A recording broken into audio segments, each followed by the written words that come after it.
a los seminarios de la Academia de Ciencias Agrícolas.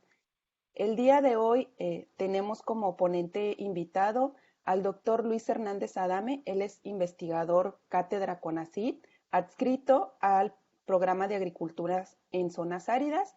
El día de hoy nos va a presentar su seminario titulado Agro y Bionanotecnología en CIBNOR. Sin más, pues le cedo la palabra al doctor Luis para que nos presente su ponencia. Adelante. Muchas gracias, doctora Eli. ¿Sí me escuchan bien ahí?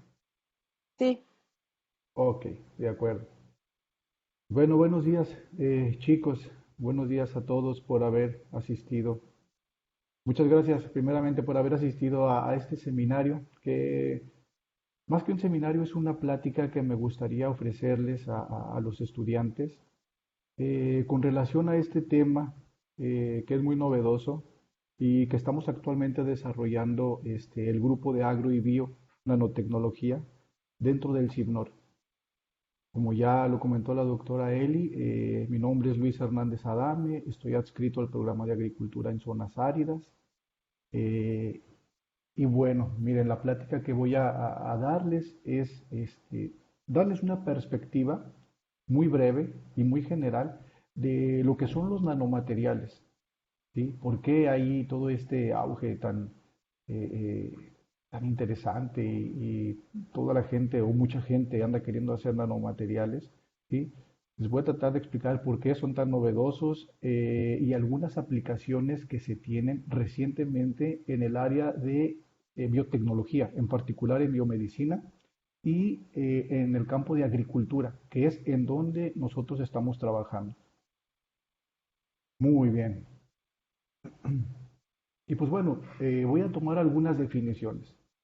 ¿Sí? La primera de ellas es la nanotecnología. ¿Qué es la nanotecnología?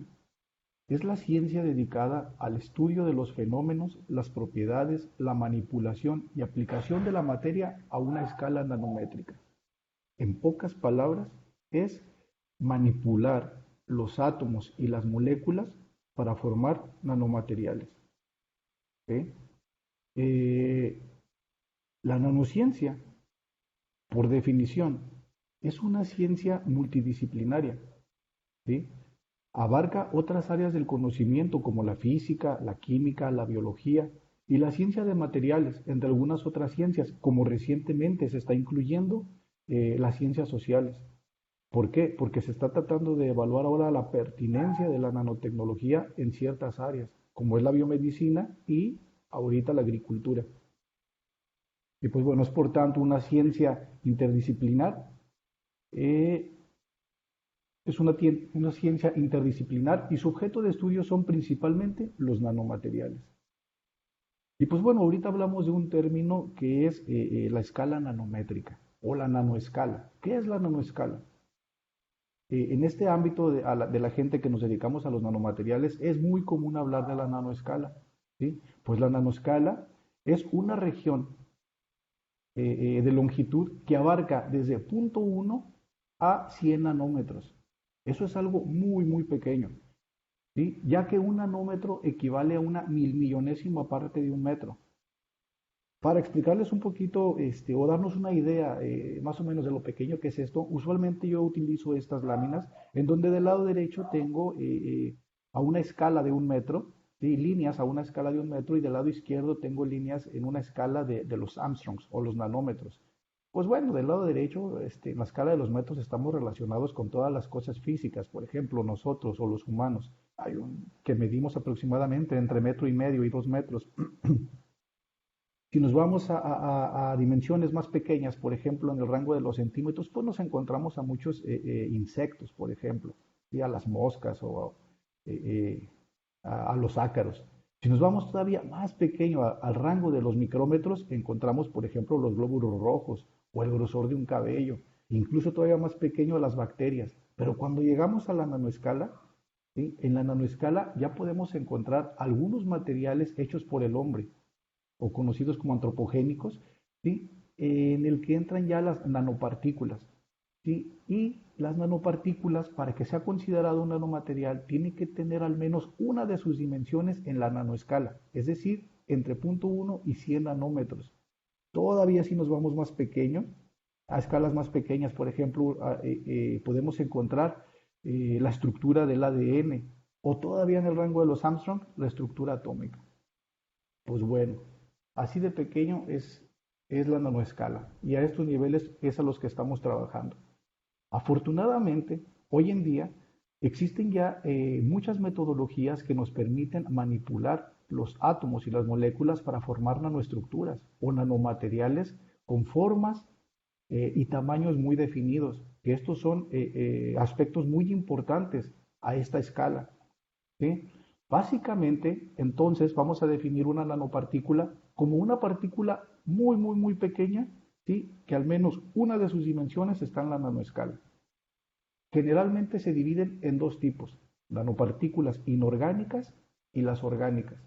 Las inorgánicas están hechas básicamente a base de óxidos, de metales, de sulfuros, de aleaciones, ¿sí? Como el óxido de hierro, el óxido de zinc, algunos metales como oro, plata, platino, etcétera, ¿sí? Y somos capaces de producir nanopartículas inorgánicas con muchísimas formas, esferas, cubos, icosaedros, estructuras huecas, alambres, todo tipo de estructuras somos capaces, o muchos tipos de estructuras somos capaces de producir actualmente. ¿Y qué hay del lado de las orgánicas? Las orgánicas, principalmente, es muy sencillo identificarlas, porque su estructura fundamental básicamente está hecha a base de carbono. Es decir, son todos los alótropos de carbono, y aquí me refiero, por ejemplo, al grafeno, al fulereno, a los nanotubos de carbono, y además a todas las partículas hechas a base de polímeros o biopolímeros, y además de las hechas a base de liposomas. Ejemplos de partículas de estas también encontramos bastantes, por ejemplo, las de quitosano, alginatos, gelatina, bueno, en fin, hay una gran cantidad de nanopartículas orgánicas, incluso las que tenemos aquí al lado derecho, las que son a base de cápsides virales o conocidas como VLP por sus siglas en inglés de Virus-like Particles. Y bueno, pero ¿por qué son tan interesantes estas nanopartículas? ¿Qué las hace diferentes a los demás materiales? ¿Ok? Básicamente voy a describir cuatro aspectos muy generales. Podemos profundizar en cada uno de ellos, que es lo que hacemos normalmente cuando diseñamos los nanomateriales, pero ahorita yo se los voy a poner desde una perspectiva muy general. Básicamente son cuatro puntos los que hacen que los nanomateriales sean tan particulares o tan peculiares. ¿Sí? Uno es la naturaleza química de la partícula, es decir, el tipo de material con el que están hechos. Los átomos se comportan como la naturaleza lo dicta. ¿Sí? Por ejemplo, el oro se comporta como oro, el carbono se comporta como carbono por su estructura atómica y las estructuras cristalinas que forma. Entonces, el material del que nosotros vamos a hacer la nanopartícula es fundamental. ¿Sí? Ya sea una nanopartícula metálica, un óxido o alguna nanopartícula orgánica. La relación área-volumen, esta básicamente se refiere a que conforme nosotros vamos haciendo más pequeño un material, el área superficial expuesta por unidad de volumen incrementa exponencialmente. Ahorita voy a tratar de explicarlos esto un poquito más a detalle. La química superficial, es decir, todas las nanopartículas, ¿sí? El primer contacto que tienen con el medio ambiente lo hacen a través de su superficie. Entonces, la química superficial es muy importante en las nanopartículas y la podemos modificar. Le podemos pegar algunos polímeros, le podemos pegar algunos grupos funcionales para cambiarle la carga o para ponerle una carga en específica, positiva o negativa, e incluso alguna intensidad de carga. ¿Sí? Además, que usualmente nosotros modificamos la superficie para que la nanopartícula vaya dirigida hacia un blanco específico o una célula en específico. Y por último vamos a considerar el tamaño. El tamaño también es importante porque a esta escala no es lo mismo tener, por ejemplo, aquí voy a tener un ejemplo, un lápiz, no es lo mismo tener un lápiz o un rodillo que tener una esfera.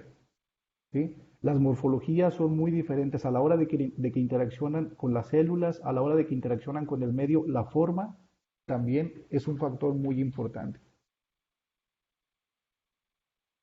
Bueno, brevemente, ¿a qué me refiero cuando digo que la relación área y volumen incrementa notablemente? Pues miren, voy a poner aquí como ejemplo un cubo. Si yo tengo un cubo que tiene una dimensión por lado, la que sea, 1 centímetro, por ejemplo, ¿sí? Pues si yo ese cubo lo divido en 8 cubos iguales, ¿sí? Es decir, en el mismo volumen que ocupa el cubo original, yo puedo tener, si yo hago cubos más pequeños, yo y puedo incrementar el área superficial muchísimo. ¿Sí? Ahora, si en el volumen que ocupa ese mismo cubo yo voy haciendo cubos cada vez más pequeños o nanopartículas, o al grado de llegar a nanopartículas, mi área superficial puede llegar a incrementarse en el orden de los kilómetros o millones de veces. O sea, yo puedo llegar a tener millones de veces más área superficial expuesta cuando hago nanopartículas por unidad de volumen que si tuviera un material en el rango macroscópico. ¿Ok? Y recuerden, la superficie es lo primero que interacciona con el medio ambiente. Es uno de los aspectos más reactivos o catalíticos de las nanopartículas. Y los efectos, pero también hay otro punto, que conforme se va haciendo más pequeño el material, ¿sí? Y entramos a la nanoescala, en algunos materiales se presentan efectos mecánico-cuánticos, es decir, que los orbitales electrónicos o moleculares que existen en los materiales empiezan a confinarse y los electrones ya no se pueden mover, ya no tienen la misma libertad. ¿Sí? Eso hace que se produzca un cambio en las propiedades ópticas o magnéticas o eléctricas de los materiales. ¿Sí? Los electrones entran en pozos cuánticos y ya se necesitan otro tipo de mecanismos para hacer que los electrones brinquen de un nivel energético a otro. Ok. ¿Y qué pasa con la superficie? Miren, para explicarles lo de la superficie, voy a poner esta simulación que es una nanopartícula de óxido de cerium y está hecho por primeros principios en las que evalúan cómo se comportan los átomos en la superficie de la nanopartícula. En estas dos imágenes que tengo aquí abajo son microscopías, son imágenes de un microscopio electrónico de transmisión en alta resolución. Cada puntito que vemos aquí son átomos, son los átomos que tendríamos aquí en la orilla de la partícula. Y por ejemplo, en este artículo demostraron que, por ejemplo, los átomos que forman los núcleos de las partículas están perfectamente coordinados con todos los átomos que están alrededor, por lo cual la probabilidad de que estos átomos escapen es muy baja. ¿Sí? Sin embargo, los que están en la superficie usualmente no están completamente coordinados y esos átomos usualmente se desprenden del material. Todo eso nosotros lo percibimos a una escala macroscópica como fisuras en los materiales, como defectos, como oxidación, ¿sí? Desgaste. Pero a una escala nanométrica, todos esos átomos usualmente se liberan en forma de cationes. Algunas veces hasta se liberan algunos subproductos como pueden ser electrones. Y todos estos partículas cargadas o cationes o iones cargados inducen reacciones catalíticas de oxidación-reducción. Fotocatalíticas, ya me equivoqué, ese es otro proceso. Es una reacción que inducimos a través de la interacción del material con la luz. Ok, ¿y qué pasa con la superficie? Pues la superficie de las nanopartículas, usualmente para modificarla utilizamos una estrategia que se le conoce como funcionalización, que básicamente es modificar la superficie de la nanopartícula pegándole algún compuesto orgánico, un ligando le conocemos, o linker, lo pueden encontrar en los artículos. ¿Sí? La idea principal es darle estabilidad a las nanopartículas o bien utilizarlo como un ligando para poder anclar algún compuesto activo o alguna otra molécula de interés que quisiéramos transportar con ayuda de la nanopartícula o que le quisiéramos dar estabilidad térmica o mecánica. ¿Sí?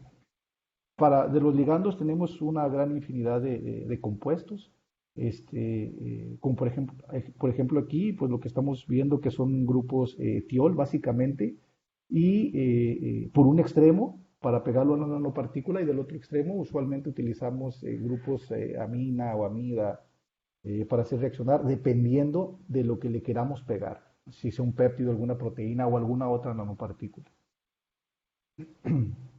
¿Y cómo sabemos que tenemos un nanomaterial? ¿Cómo podemos medir todas sus propiedades? Afortunadamente, ahorita, en la actualidad, tenemos muchísimas técnicas de caracterización de nanomateriales que nos, que nos dicen con mucha precisión sus características físico-químicas completas, incluso hasta biológicas. Ok, por ejemplo, para saber la estructura cristalina, para saber el arreglo de los átomos que forman el núcleo de las partículas, tenemos técnicas como difracción de rayos X o difracción de electrones. Para hacer análisis elemental y ver si las nanopartículas tuvieran algún contaminante, ¿sí? Utilizamos técnicas como EDS, se le conoce, que es Energy Dispersive X-ray Spectroscopy, de química superficial para analizar las vibraciones moleculares, para revisar la integridad de los compuestos orgánicos que pegamos en las nanopartículas, o bien para analizar la interacción de estas moléculas orgánicas con la superficie de las nanopartículas. Tenemos técnicas como Raman, como XPS o como infrarrojo por transformada de Fourier, para tomarles imágenes, fotografías o micrografías, que es como realmente se llaman. Tenemos algunas técnicas de microscopía que son las de barrido y las de transmisión. Y luego vienen estas técnicas que son muy interesantes, que son nuevas, relativamente nuevas. Por ejemplo, la de Dynamic Light Scattering, que la utilizamos para determinar la estabilidad coloidal de nuestras partículas. Con esta nosotros podemos determinar vida de anaquel, carga superficial, interacción entre las nanopartículas, interacción con diferentes fluidos biológicos. ¿Sí? Es una técnica óptica que es de mucha ayuda para todos los que hacemos nanopartículas. Para medir fuerzas de adhesión, fuerzas estructurales, utilizamos técnicas como porosidad, rugosidad, utilizamos la técnica de microscopía de fuerza atómica. Y referente a todas las propiedades ópticas, utilizamos las espectroscopías de ultravioleta visible, que es el caballito de batalla para casi todos los que nos dedicamos o que somos experimentales, no nada más en nanomateriales, también en biotecnología y en otras áreas. Y la espectroscopía de absorción por ultravioleta visible y, en este caso, ya un poquito más especializado, lo que es fotoluminiscencia. Ok, pues miren, en el grupo, además de todas estas técnicas que les acabo de platicar, que son las que usualmente nosotros utilizamos, estamos nosotros haciendo simulaciones por dinámica molecular y por docking de nuestros sistemas. Esto con el objetivo de poder determinar la estabilidad o la interacción, primeramente la interacción de nuestras nanopartículas con los compuestos orgánicos que queremos pegarles, ¿sí? Y saber exactamente, uno, los mecanismos de interacción, el tipo de enlace que se va a formar y exactamente dónde esperaríamos que se pegue. Y además, ya una vez que está formado todo nuestro sistema, estamos tratando de modelar cómo va a interaccionar nuestro sistema con diferentes proteínas o diferentes tejidos. ¿Sí? Este es un trabajo que está, bueno, no en particular esto lo tomé de unas referencias, pero por ejemplo, su compañero Leonel me está aquí escuchando, él está haciendo parte, o su proyecto de tesis es la primera parte de simulación, pronto lo van a ver ahí en su seminario para que se den una idea de lo que estamos haciendo a través de estas técnicas. Y pues bueno, los nanomateriales en biomedicina. La aplicación de los nanomateriales. Se aplican los nanomateriales en todas las áreas de la ciencia y de la tecnología. ¿Sí? Pero yo me voy a enfocar principalmente en las que usamos ahí en CIBNOR, biomedicina y agricultura. En biomedicina básicamente son cuatro áreas generales. ¿Sí?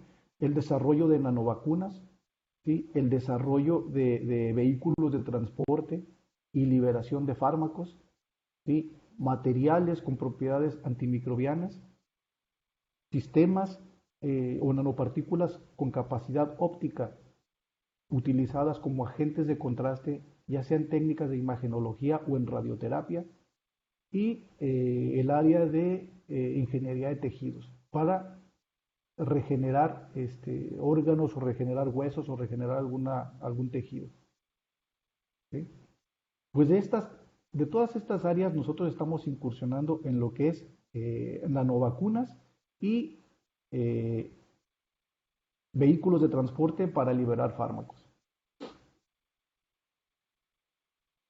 Usualmente cuando nosotros diseñamos un nanomaterial, Bueno, antes de eso, es importante comentarles que no existe un nanomaterial universal, un nanomaterial que nos pueda servir para todas las aplicaciones. No, no es así. Hasta ahorita lo que se hace al revés. Para tratar de resolver algún problema, para tratar de abordar alguna problemática que haya en algún área, se diseña el material. Tenemos que diseñarlo nosotros, ¿sí? Primeramente lo que hacemos es, por ejemplo, si es en el área de agricultura, me voy a enfocar en el área de agricultura. Si lo que queremos desarrollar es un fertilizante, un nanofertilizante, pues tenemos que elegir que la matriz, o tenemos que tener cuidado que la matriz o la estructura atómica que va a formar la partícula, uno, no sea tóxica, dos, que se degrade, tres, que no vaya a contaminar los ecosistemas cuando se degrade, ¿sí? Y con base en todos esos, son más consideraciones que tenemos que tener. Seleccionamos primero el material. Posteriormente, tenemos que elegir lo que le vamos a pegar a la nanopartícula. Si va a ir desnuda, si le vamos a pegar algún biopolímero o algún antígeno, alguna proteína, ¿qué le vamos a pegar? Aquí vienen los métodos de funcionalización. Posteriormente, la administración. Aquí estoy poniendo un humano, si fuera en el área de biomedicina, pero pudiera ser también la planta. ¿Por dónde se va a administrar? En los humanos pudiera ser intramuscular o pudiera ser oral. En la planta pudiera ser a través de las hojas, foliar o en las raíces. ¿Sí? Todo esto lo tenemos que tener en cuenta a la hora del diseño. Y posteriormente estudiar los mecanismos del transporte y la liberación dentro de nuestro punto de interés, ¿sí? Ya sea en humanos o ya sean plantas o ya sean animales. Ok. Las nanopartículas más utilizadas, ¿sí? Son las que están hechas a base de algún polímero o biopolímero, algunas inorgánicas, a base de sílice, a base de algunos óxidos como óxido de hierro o de gadolinio, las metálicas, ¿sí? Y algunas a base de lípidos, como ahora la vacuna nueva de Pfizer contra el COVID-19. ¿Sí? Algunas partículas que aquí están hechas de liposomas, de lípidos o algunas hechas también en medios que se les conoce como de emulsión. Y pues bueno, de antecedentes hay muchísimos, hay una gran cantidad de nanopartículas utilizadas en biomedicina, porque hay mucha gente alrededor del mundo interesada en, por ejemplo, resolver problemas principalmente de cáncer. ¿Sí? Se están utilizando, por ejemplo, partículas de politienamina.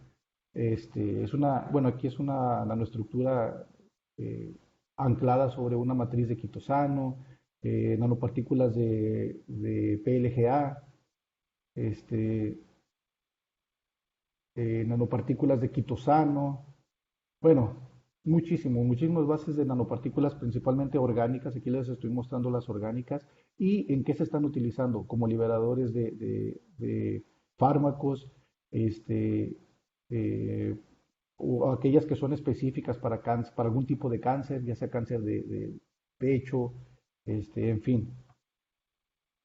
Y también se están utilizando los puntos cuánticos, óxidos de grafeno, el punto cuántico de cadmio telurio, igual. Bueno, estos materiales aquí puse esta tabla porque hay algunos que también los podemos hacer sensibles o que respondan a ciertos estímulos del organismo. Por ejemplo, hay algunos nanopartículas que empiezan a degradarse con los cambios de pH o que empiezan a liberar el fármaco con cambios de temperatura o de presión, ¿sí? Todo eso también son puntos importantes que se hacen o que se analizan en el diseño. Algunas otras nanopartículas utilizadas en imagenología, por ejemplo. Aquí usualmente utilizamos nanopartículas inorgánicas por, su, por la densidad electrónica que tienen. ¿Sí? Se utilizan, por ejemplo, las nanopartículas de oro, óxido de hierro, de gadolinio, que son nosotros las que estamos utilizando. Y bueno, en el área de nanovacunas, miren, en el área de nanovacunas voy a presentarles este libro que publicó en el 2019 un amigo nuestro ahí del grupo, el doctor Sergio Rosales Mendoza, que él es investigador en la Universidad Autónoma de San Luis Potosí. Pues él en el 2019 publicó un libro en el que hizo una recopilación o un análisis de las nanopartículas más utilizadas en el desarrollo de nanovacunas. Está muy interesante, si quieren echarle una ojeadita ahí, me dicen, incluso yo puedo pasarles ahí algunos capítulos. ¿Y qué estamos haciendo en Cibnor de todo esto? Pues miren, eh, hay otro tema muy importante también que tiene relación con la síntesis de los nanomateriales. También tenemos que reconocer que algunos métodos de síntesis utilizan reactivos que son tóxicos o durante la reacción se producen subproductos que también resultan ser muy tóxicos. Entonces ahorita con todo este movimiento que hay sobre el cuidado del medio ambiente, de la ecología, la búsqueda de métodos más amigables tanto para el humano como para el medio ambiente, ahorita hay un cambio o hay mucha gente buscando métodos de síntesis verdes o métodos de síntesis menos agresivos con el medio ambiente para producir nanopartículas. Nosotros estamos tratando de hacer o de abordar esa línea. ¿Sí? Por ejemplo, tenemos estos artículos que publicamos este año y el año pasado, en el que, por ejemplo, estamos sintetizando nanopartículas de oro utilizando extractos de damiana, ¿sí? Los compuestos activos de la damiana que son ricos en fenoles, bueno, tienen muchísimos compuestos, pero aquí lo interesante es que activándolos, estos compuestos pueden llegar a tener la suficiente energía para reducir o para inducir procesos de nucleación y crecimiento de nanopartículas. Ok, estas nanopartículas las evaluamos en medios celulares y encontramos que, por ejemplo, debido a todos los compuestos químicos que tienen pegada en la superficie, son más selectivas, por ejemplo, a bacterias gram negativas. Igualmente, este sistema de nanopartículas encontramos que pueden funcionar como inmunoestimulantes en algunas células del sistema inmune de algunos peces. También hemos utilizado algunos glucanos para el crecimiento de nanopartículas. Y en el área de nanovacunas, también tenemos algunos artículos, por ejemplo, en el que estamos utilizando una matriz de óxido de gadolinio, en la cual le anclamos un péptido antigénico contra virus de Zika o de virus de Zika. Este material resultó muy bueno, ¿sí? Porque en los ensayos inmunológicos se observó que esta nanopartícula es capaz de inducir una respuesta inmune contra la enfermedad del Zika. Esta revista es muy buena, si quieren echarle una revisada o me dicen y yo les paso el artículo. Y pues bueno, aquí está este antecedente. Hemos evaluado también la citotoxicidad de nuestros materiales. Y recientemente, por ejemplo, una chica de maestría aquí en el CIBNOR, Ana Rosa, con ella trabajamos el diseño de una nanopartícula o el diseño de un prototipo de nanovacuna utilizando una nanopartícula de oro en la cual le anclamos un antígeno o un péptido antigénico de vibrio paramelíticos. Aquí la idea es producir una nanovacuna contra la vibriosis. Y bueno, también hemos incursionado en estos temas con la escritura de algunos reviews, ¿sí? Que lo acabamos de publicar recientemente, que es el uso de óxidos y sulfuros a base de gadolinio para aplicaciones en biomedicina y el desarrollo de nanovacunas. Enfocado hacia enfermedades, el desarrollo de nanovacunas para abordar acuicultura, temas de acuicultura y en el desarrollo de nanogeles. Y en agricultura, ¿qué estamos haciendo en la agricultura? Déjame ver que no me esté pasando mucho. En la agricultura, bueno, miren, aquí el tema de la agricultura también es muy interesante, pero aquí me gustaría comentarles que a nivel mundial y a nivel nacional todavía es un campo que tiene mucho potencial. ¿Por qué? Porque no hay, o apenas está interesando la gente en este campo, en esta área. ¿Sí? Les voy a mostrar ahorita aquí unas gráficas en donde, por ejemplo, aquí del lado derecho,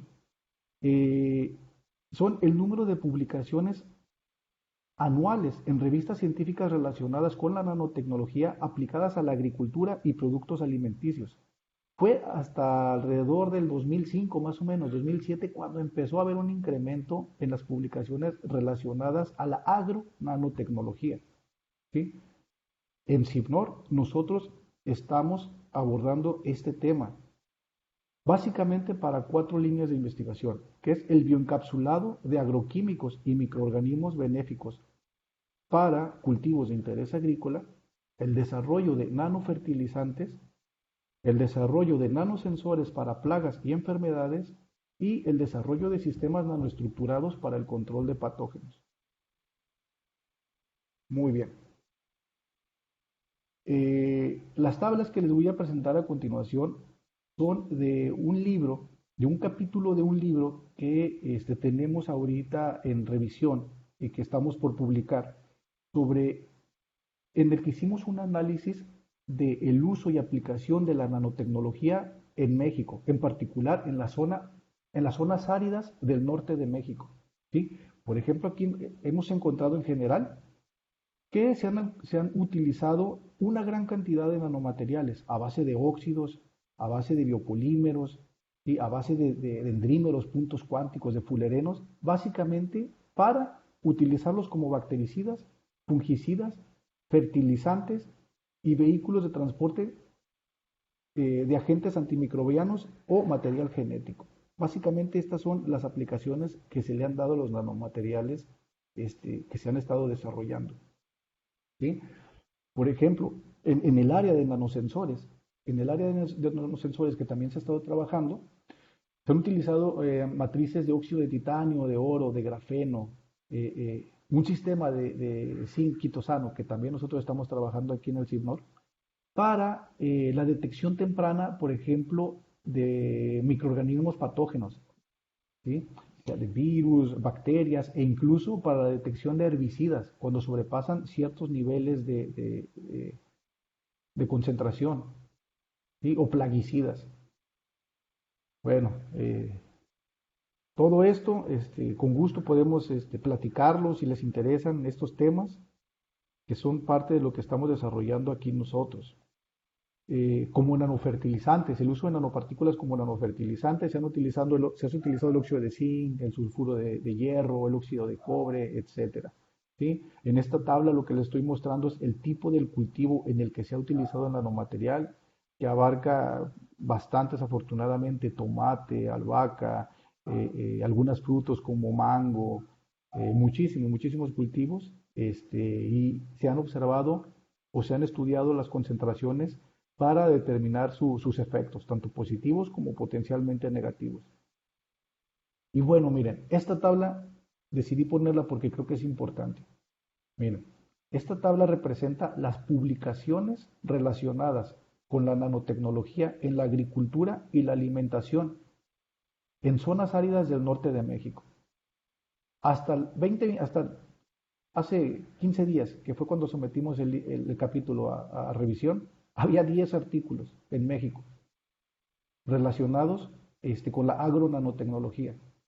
Pero de esos 10 artículos es importante comentarles que el 33% nada más están enfocados en la agricultura, porque también consideramos los que están relacionados con los alimentos, la nanotoxicología y la remediación del agua. ¿Sí? ¿Qué nos dice esto? Que es un área desatendida y que tiene muchísimos problemas. El sector agrícola tiene muchísimos problemas que la nanotecnología pudiera ayudar a resolverlos. Ojalá alguno de ustedes estuviera interesado en estos temas para desarrollar algún proyecto de tesis. ¿Sí? Miren, la línea que tenemos ahorita en agronanotecnología es el desarrollo de sistemas nanoestructurados y multifuncionales utilizados como nanofertilizantes y agentes para el control de patógenos. Afortunadamente, de esta línea de investigación nos aprobaron un proyecto que les voy a platicar ahorita, ¿sí? Pero los sistemas que tenemos ahorita y que estamos trabajando, por ejemplo, son nanopartículas a base de gelatina que lo está trabajando su compañero Leonel. Él es de maestría, él está en su segundo año, está empezando su segundo año de maestría sistemas a base de quitosano, ¿sí? En el cual pretendemos desarrollar sistemas híbridos entre nanopartículas inorgánicas, ¿sí? Con quitosano. Este trabajo lo está desarrollando su compañero Luis Eduardo Miranda, que él acaba de ingresar al doctorado aquí en el CIBNOR, y nanopartículas a base de alginatos. Este sistema lo está desarrollando un postdoctorante que entró también con nosotros al grupo, se llama Luis Daniel Moreno, y básicamente todos los estamos utilizando para acarrear compuestos activos, o bien, ya sea por la misma naturaleza, inducir una mejora en los sistemas biológicos o modificados para anclar alguna biomolécula. Algunos resultados que les voy a mostrar rápidamente, por ejemplo, del proyecto de gelatina. Miren, aquí les estoy mostrando una micrografía en donde pues, podemos ver que básicamente son esferas, ¿sí? A base de gelatina, que es un biopolímero. La gelatina se obtiene del colágeno de la piel porcina de, de, este, a través de un proceso químico que obtiene la gelatina. La gelatina es muy, muy conocida y nosotros la comemos en dulces, en absolutamente casi todo lo que consumimos, estamos consumiendo gelatina, ¿sí? Es inocua, es no tóxica, tiene buena estabilidad mecánica, térmica, y bueno, nosotros la estamos utilizando como acarreador. Por ejemplo, ya evaluamos la inocuidad de estas nanopartículas y encontramos que a concentraciones muy altas de nanopartículas, por ejemplo, plantas de tomate siguen siendo, pues las nanopartículas siguen siendo inocuas para los cultivos. ¿Ok? El siguiente paso es anclarles los compuestos activos a las nanopartículas y evaluarlas. Este proyecto lo tenemos hasta aquí. Si alguien estuviera interesado en continuarlo, es bienvenido en el grupo. Y bueno, mira, para terminar, les voy a presentar algunos proyectos que tenemos vigentes por si alguno de ustedes quiere hacer la tesis con nosotros. En el área de agronanotecnología, ¿sí? Tenemos un tema que es el desarrollo de compuestos híbridos a base de quitosano, óxido de zinc, usados como nanofertilizantes y agentes antimicrobianos en el cultivo de tomate rojo. Este proyecto nos fue aprobado por la convocatoria de ciencia de frontera de CONACYT, por lo cual afortunadamente tenemos dinero para y todos los demás proyectos que les voy a presentar aquí. Además de comentarles que en este proyecto ya está trabajando su compañero Luis Eduardo, ¿sí? Eh, También tenemos otro tema que es el diseño y desarrollo de nanopartículas de quitosano para la liberación controlada de compuestos activos en cultivos de interés agrícola, o el desarrollo de nanocápsulas de alginatos para el transporte de bacteriófagos líticos. Este es un tema también muy interesante en el cual la idea es encapsular bacteriófagos líticos para incrementar la viabilidad y hacer más eficientes los alimentos. Este proyecto está enfocado para el sector agrícola, pero también para el sector acuícola. Bueno, es en el que está desarrollando el postdoc, que está trabajando ahí en nuestro grupo. Y en el área de bio-nanotecnología tenemos el desarrollo de nanopartículas de sílice mesoporosa como vehículos de transporte para péptidos antigénicos, va relacionado con el área de nanovacunas, y la síntesis verde de nanopartículas para aplicaciones en biomedicina, ¿sí? Que aquí es la extracción de aceites esenciales de algunos o compuestos activos de algunas plantas o microorganismos y utilizarlos como agentes nucleantes y estabilizadores en la síntesis de nanopartículas. Y pues bueno, ya para finalizar, agradecer a todos los colaboradores, a nuestros estudiantes, que sin duda alguna, pues gracias a ellos es que hemos avanzado en todos estos proyectos.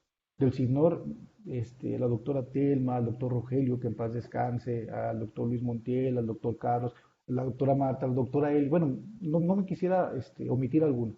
Gracias a todos los que nos han echado la mano ahí en CIBNOR para poder trabajar, a los colaboradores externos y en particular a los estudiantes. Y al postdoc, Luis Daniel Moreno, al estudiante de doctorado, Luis Eduardo Miranda, a Leonel García de maestría y a Eduardo Tejeda, nuestro compañero de licenciatura. Pues bueno, aquí les dejo mi correo y si tienen alguna duda o algún comentario, adelante.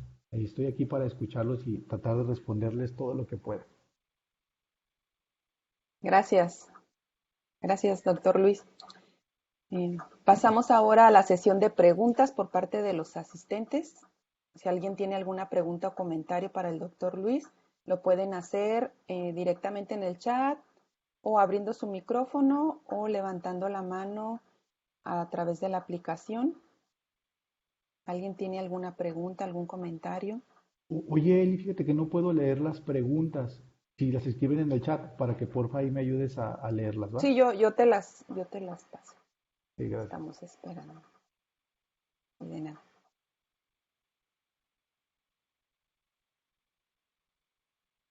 ¿Alguna duda que tengan acerca del tema? ¿Algún comentario que le quieran hacer al doctor Luis? Adelante, Cristina. Puedes abrir tu micrófono. Hola, Hola. Hola, hola. hola Luis y hola Eli.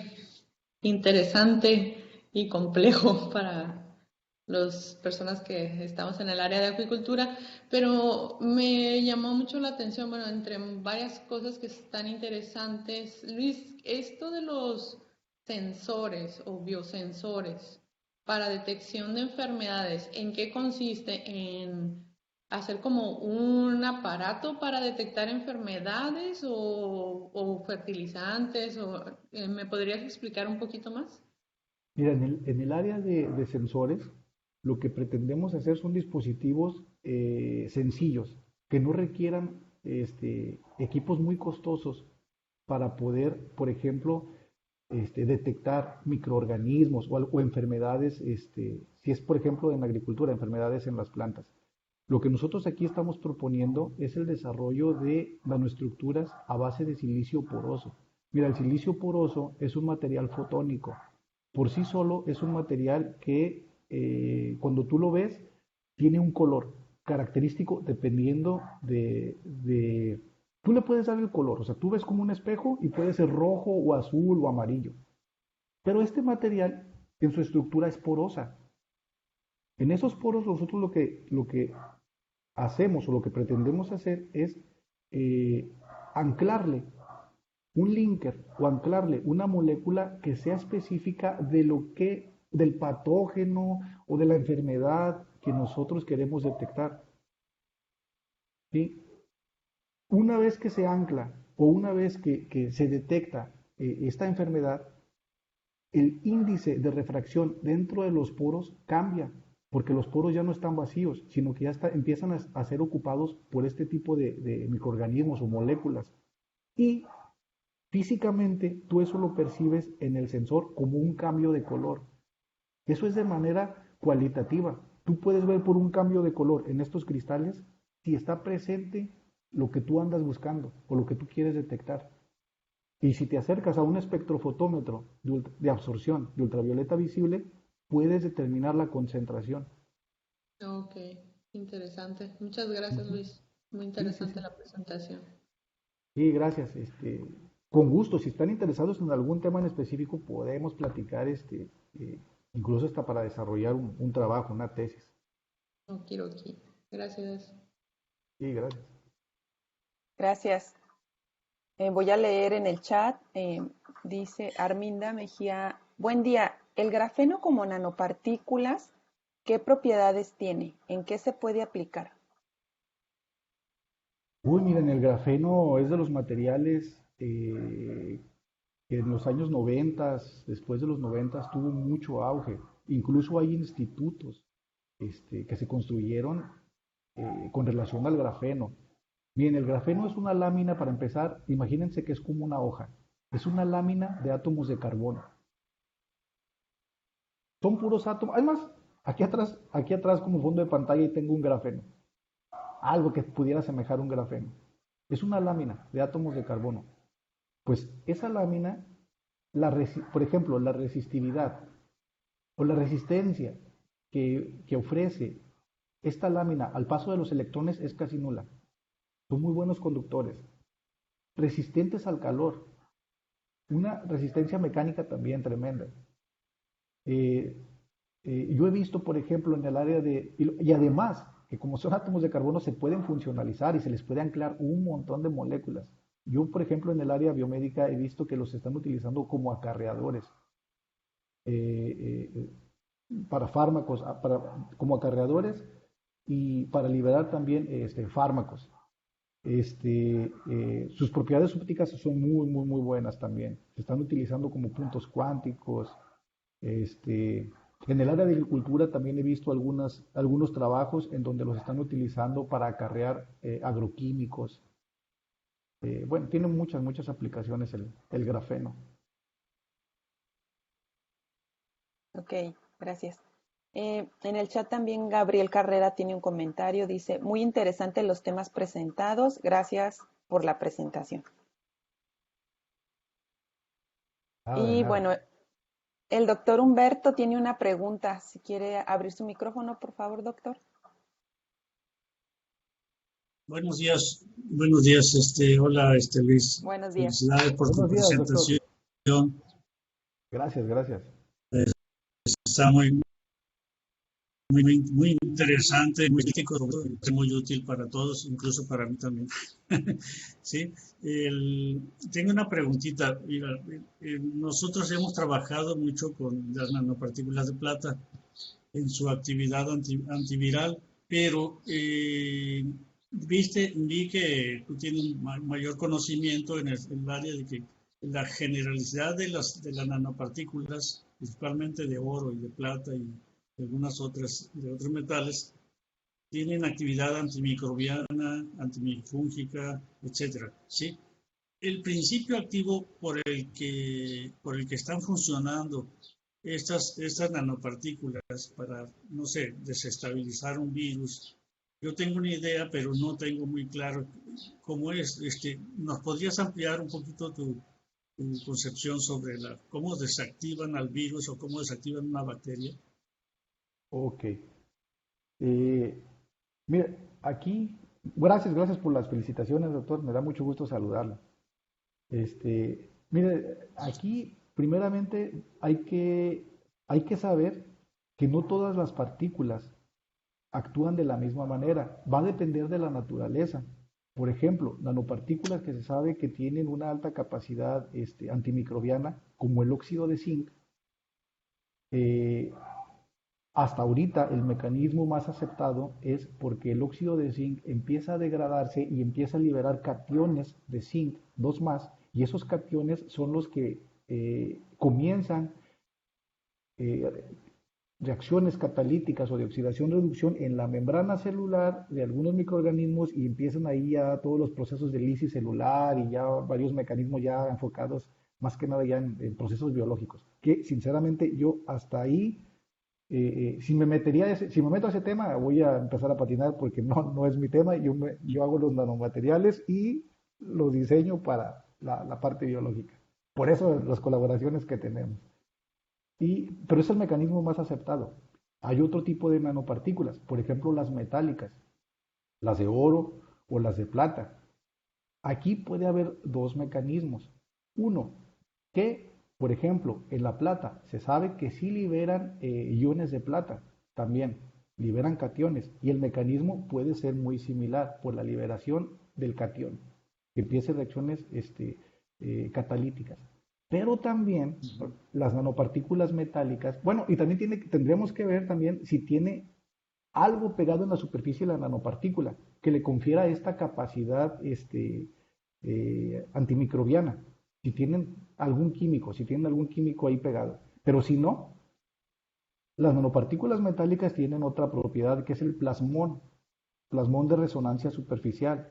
Lo tienen las nanopartículas de oro, de plata, de platino. Y este plasmón es básicamente una oscilación de todos los electrones libres en la superficie de la nanopartícula. Pero estos electrones, o esta oscilación de los electrones, al estar en contacto con alguna superficie cargada, como pudieran ser las membranas de algunos microorganismos, algunos electrones tienen la capacidad de brincar, ¿sí? O capacidad de pasar de la nanopartícula metálica a las membranas y comienzan las reacciones también catalíticas y viene ahí todo el proceso de lisis celular y toda esta parte biológica.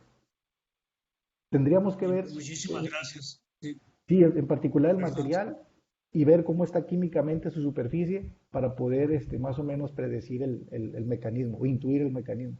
Claro que para todo eso se tienen que hacer estudios para confirmarlo, que es lo que hace valiosos los artículos. Claro.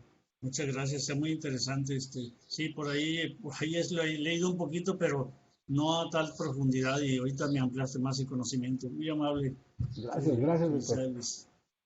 Gusto en Gracias. saludarlos. Bueno, Igualmente. en el chat hay otro comentario de la doctora Rosalía. Dice, excelente tema de investigación. Los felicito mucho y ojalá podamos colaborar para el control de ácaros fitófagos que por su tamaño afectan plantaciones a pesar del uso de invernaderos. ¿Hay algo al respecto en este campo? Y menciona abajo, estos ácaros se conocen comúnmente como araña roja o tetraníquidos. Ay, doctora, también me da mucho gusto saludarla, doctora. Sinceramente ni había escuchado de esta plaga o de esta enfermedad, pero sí, sí, es cuestión de sentarnos, analizar bien la problemática y ver realmente el alcance que pudiéramos tener. Que una que nos vaya a dar por ejemplo, que los chicos estén interesados y que vayan a profundizarse en el tema para poder resolverlo, porque de nada nos serviría decir que sí y nada más proponer una partícula que no vaya a funcionar. Sí, sí, nosotros encantados de hacer estas colaboraciones. Un ejemplo de esta interacción, por ejemplo, es con el postdoc.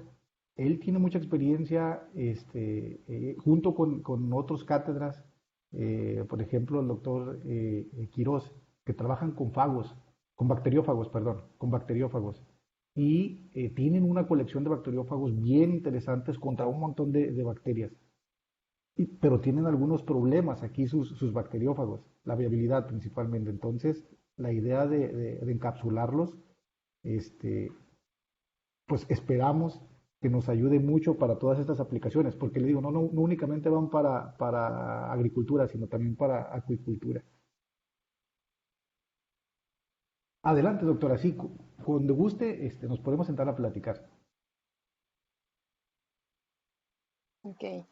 Bueno, el doctor Enrique Troyo en el chat tiene un comentario, dice, tema muy pertinente y con futuro en investigación y desarrollo. Felicidades.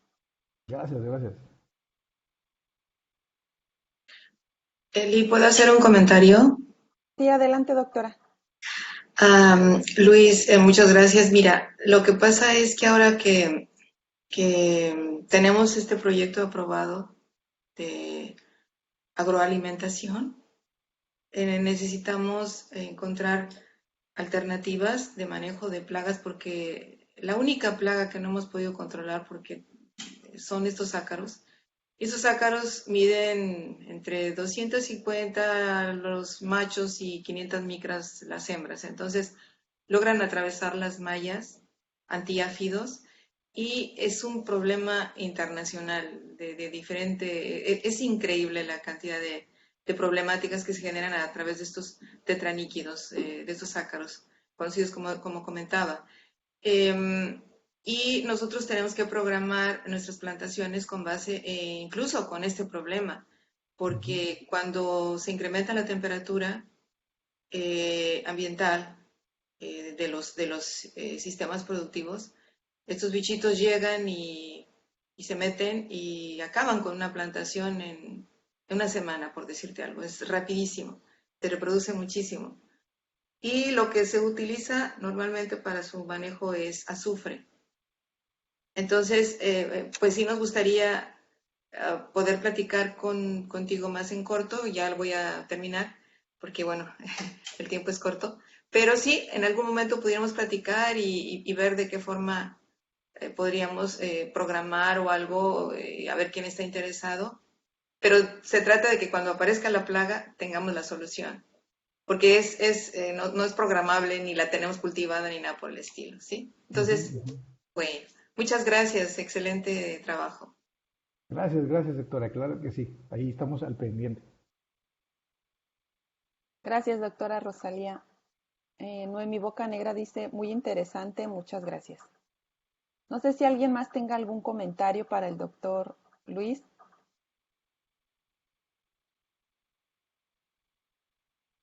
¿Alguna pregunta?